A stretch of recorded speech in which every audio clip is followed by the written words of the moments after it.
Ciertamente estuvieron volando bajo el radar no solamente de las encuestadoras, sino también de los medios. Ya lo dije ayer, si hay que hacer una especie de mea culpa o hacerlo, efectivamente las encuestas no recogían este resultado, por lo menos en las semanas previas a las elecciones, este resultado que hemos tenido, esta fuerza que adquiría el FREPAP. Y por eso es que no hemos conocido a sus candidatos, no sabíamos mucho de las propuestas que llevaban al Congreso, hay que decirlo. Pero hay que decir también que el FREPAP tiene ahora la obligación, porque va a tener una representación importante en el Congreso, de salir, dar la cara, presentar sus cuadros y hablar y mostrarse al público que tiene mucha inquietud y mucha sed de conocer exactamente cuál es la agenda más allá de estos ataques que ha recibido la comunidad LGTBI. Y deberían de repente ser aconsejados por un community manager, que es esta persona que les maneja las redes, que tiene una capacidad de reacción inmediata. Hay un tuit del FREPAP respondiéndole a alguien que cuestiona los desaciertos de las encuestas, ¿no es cierto? Y una tuitera les dice, y los de FREPAP ahora con 16 congresistas nunca aparecieron en ninguna encuesta, ¿no? Raro, ¿no? Y el hashtag que coloca es fraude 2020. Ya hemos escuchado el mismo domingo a Marta Chávez diciendo que podría haberse manipulado el lunes, no recuerdo, la votación electrónica, deslizando la posibilidad de un fraude. O sea, la misma persona que cuestionaba y que hablaba de que las elecciones del 2016 se las robaron a Keiko Fujimori, ahora cuestiona este proceso electoral. En fin, ¿qué es lo que responde el community manager de FREPAP? FREPAP no tiene la culpa de los desaciertos en las encuestas. Nuevamente pedimos que tu enojo no se ensañe con el partido. Igualmente este partido no tiene participación fraudulenta ni sería partícipe de alguno. Estamos en los 20s, no en los 90s. Miremos hacia adelante. Dígame si no es un community manager con reflejos, con cancha, con conocimiento. Aplaudo eso porque ha logrado además que la página del FREPAP, que tenía inicialmente creo que algo de 3.000 seguidores y no más, y lo han dicho ellos mismos, tienen al día de hoy 20.698 seguidores. Hay necesidad y deseo, en buena onda, de conocer lo que este partido plantea para lo que tienen de mandato, año y medio. Así que harían bien que hayan celebrado, pero ahora sí remangarse y salir, dar la cara y responder sobre todo de modo deslindar de la violencia y responder por estas denuncias que tiene, por ejemplo, el señor Cayagua. Empecemos por ahí, por transparencia y por poner los puntos sobre las sillas respecto a estos temas. Y vamos a hablar de uno de ellos, que es esto del mal enquistado en el corazón de la comunidad LGTBI. Esta es una agrupación que ha tomado distancia de Marta Chávez, que quiso, ¿no es cierto?, subirse al coche. Nos une el tema profamilia, en contra del aborto, de los métodos anticonceptivos, todo este tema, ¿no?, de con mis hijos no te metas. Y ellos dijeron, un momentito, no nos mezclen porque nosotros no tenemos nada que ver. Pero claramente la agenda va por ahí y va por señalar a la comunidad LGTBI, que nos llama poderosamente la atención, porque entonces vemos con preocupación que esta agenda de enfoque de género que el gobierno está impulsando y que es tan necesaria, claramente va a tener grupos a las que se van a oponer desde el Congreso. FREPAP y ya lo sabemos claramente, Fuerza Popular. ¿Quiénes más se sumarán a esta tendencia? Hay algunos congresistas de Acción Popular que también van en esa línea, así que veremos con preocupación esto. Eduardo Juárez es vocero de la red peruana TLGB. Y vamos a hablar precisamente de estas polémicas declaraciones de Wilmer Cayagua, el hombre que tiene denuncias por violentar psicológica y físicamente a su mujer, pero que habla que es esta comunidad la que tiene instalado el mal en sus corazones. Más consecuencia, ¿no? Eduardo, ¿cómo estás? Buenas tardes. Buenas tardes, Pamela. Gracias por la invitación. A ver, ¿cómo han tomado estas declaraciones? ¿Ven con preocupación esto que se va conociendo antes de instalado el nuevo Congreso? Sí, bueno, como Red Peruana TLGB, pero no solo como esta organización, sino con varias otras articulaciones de personas LGBTI de Lima y de provincias nos hemos pronunciado rechazando estas declaraciones del virtual congresista Wilmer Cayagua, ¿no? Porque definitivamente yo creo que lo primero que tendríamos que reconocer es que el Estado peruano es un Estado laico, ¿no? Entonces debe haber una separación entre mis creencias personales, mis creencias religiosas y las políticas públicas, porque las políticas públicas son para todos y todas las ciudadanas y ciudadanos. Entonces yo creo que empezar por ahí, ¿no? Segundo, yo creo que es importante recordarle a este virtual congresista, ¿no?, que la función de los congresistas es de representación. ¿Qué quiere decir? Que ellos y ellas tienen que atender las demandas y necesidades de todos los ciudadanos y todas las ciudadanas, más allá, como él bien lo ha dicho, que compartan o no sus posturas, sus creencias, sus prácticas, etcétera, ¿no? Entonces yo creo que esos dos puntos son vitales para poder empezar un diálogo con estos partidos también, de entender, uno, que somos un Estado laico, y dos, que ellos están ahí para representarnos. Claro, ahora, has hablado de, haciendo abogado del diablo, Eduardo, claramente FREPAP representa a este sector del electorado de los peruanos que sienten que efectivamente no debería haber unión civil entre personas del mismo sexo, que el tema seguramente de la educación sexual solamente debería permanecer en el ámbito de la familia y no trasladarse a información adecuada desde la escuela, y que repudian el comportamiento de la comunidad LGTBI. Claramente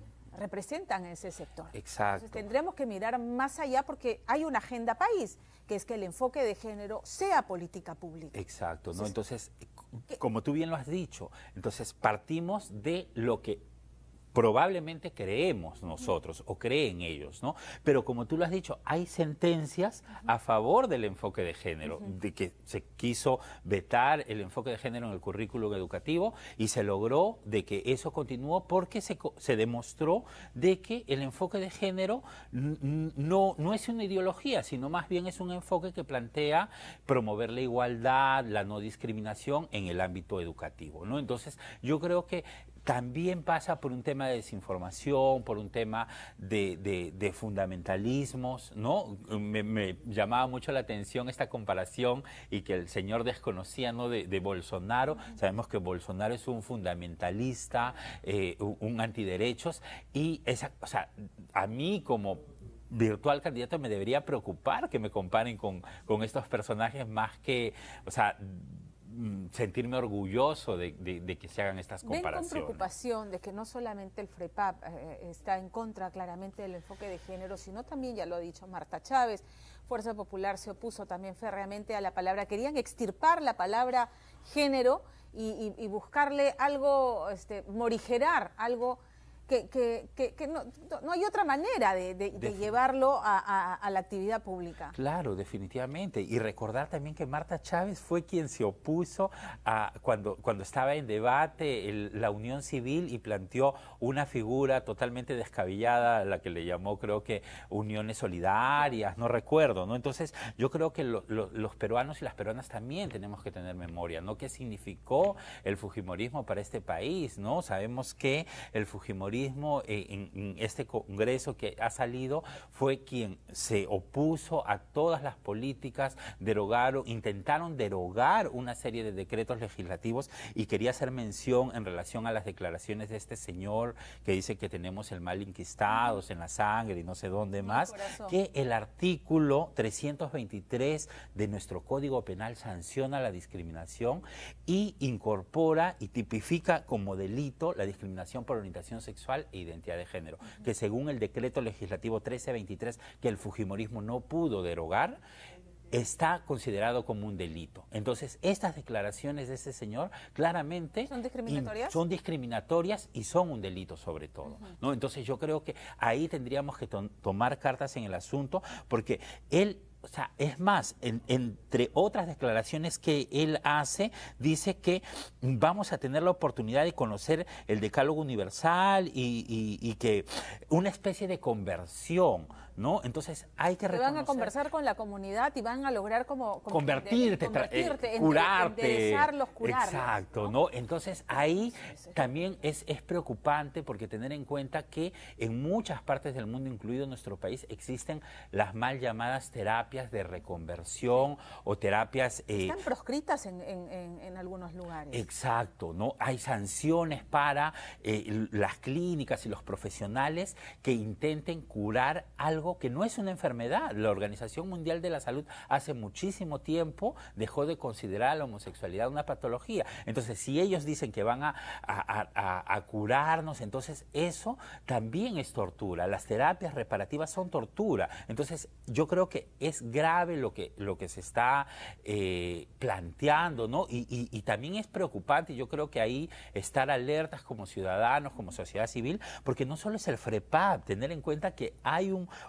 gran número de congresistas de Unión por el Perú que también comparten estas ideas de Fuerza Popular que son abiertamente antiderechos, ¿no? Incluso el partido del señor Acuña, que también sabemos, el señor Chejade, que todos estos días ha salido a decir que está en contra de todo, ¿no?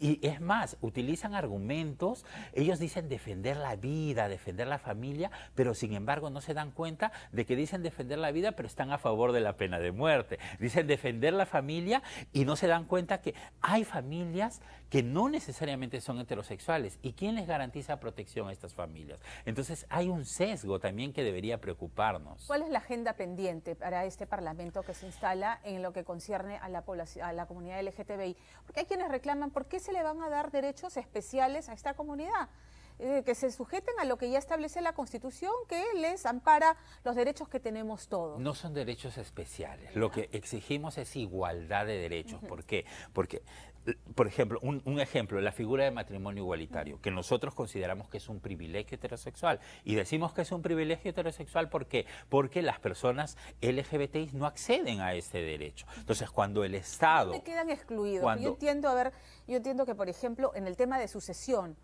y eso es lo que quería resolver Marta Chávez con esta unión solidaria. Vas a un notario y dices y declaras en una especie de testamento que va fedateado en la notaría que me pasa algo a mí, mi pareja hereda todo, porque se ha visto casos de parejas homosexuales que al final el que hereda al fallecer uno de los dos es la familia. Exacto. Y no la persona con la que ha convivido y ha construido ese patrimonio. Exacto. A ver, ¿eso se respeta o no? Independientemente o sea, yo creo que la figura de matrimonio reconoce absolutamente todos los derechos, ¿no? Tanto adopción, patrimoniales, civiles, etcétera, ¿no? Pero yo creo que más allá que como lo ven algunos, que como un capricho, porque no es un capricho, si es que nosotros nos inventamos una figura que no es la misma la que puede ejercer tú como ciudadana, por ejemplo, ¿no? Entonces, ahí más bien estamos teniendo algún tipo de acto discriminatorio, porque inventarte una figura que no existe para reconocerle y recortarles derechos a ciudadanos por su orientación sexual o su identidad de género es discriminatorio. Por eso, ¿qué derechos están siendo recortados si solamente se aplica la ley como está contemplada ahora en la Constitución? Lo que pasa es que la Constitución habla del matrimonio entre hombre y mujer, no incluyen... O sea, además el matrimonio se entiende como un sacramento y ahí es que la Iglesia se siente como ofendida, porque también la Iglesia, la posición de la Iglesia es hombre y mujer, evangelista o católica. Matrimonio religioso. Lo que tenemos que entender es que existe un matrimonio religioso que es por el que nosotros no estamos luchando, estamos luchando por el matrimonio civil igualitario. ¿Qué quiere decir? Que se modifique este hombre y mujer por el derecho internacional, habla de matrimonio es la unión entre personas, ¿no? Entonces, eso es lo único. Entonces, cuando modificas este hombre y mujer por personas, todos se acogen a este derecho. De acuerdo, pero digamos, como está a la letra hasta este momento, ¿qué derechos se les recorta? ¿Qué derechos no los amparan? El derecho a la sucesión, por ejemplo, en temas de médicos, uno de los dos... No pueden decidir por la pareja si es que tiene una operación, algo. ¿Quién firma los consentimientos cuando la persona no puede hacerlo? Tiene que ser la familia, no puede ser la pareja, así sean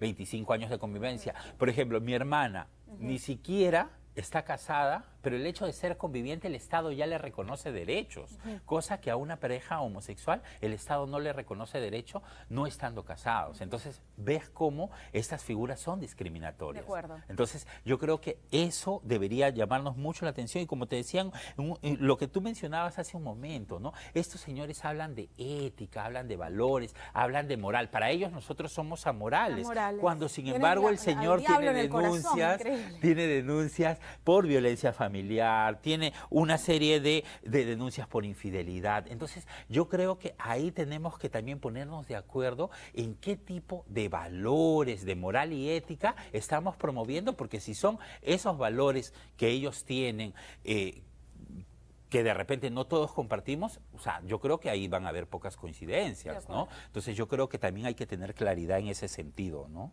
Muy bien, te agradezco mucho haber estado con nosotros, Eduardo. Es un tema en el que estamos siempre pendientes nosotros aquí, así que seguramente no será la última vez que conversemos. No, gracias a ti. A ti, Eduardo, por estar con nosotros esta tarde. Gracias. Recordar nada más una acotación, que estamos en un Estado laico y que las políticas públicas no se definen según la visión de ninguna iglesia, de ninguna confesión, sino del interés de las mayorías. Y eso hay que decirlo, este es un país eminentemente católico y con todo el respeto para las personas que profesan esa religión o la religión evangélica, con mucho respeto y mucha consideración escuchándolos. Pero las cifras de violencia, de abuso, de violaciones de menores, donde las víctimas tienen rostro de mujer principalmente, nos estallan en la cara a diario y nos exigen replantear esas políticas de modo que se pueda empoderar a los grupos más débiles de nuestra sociedad para poder defenderse frente al avance de una violencia que infelizmente está normalizada.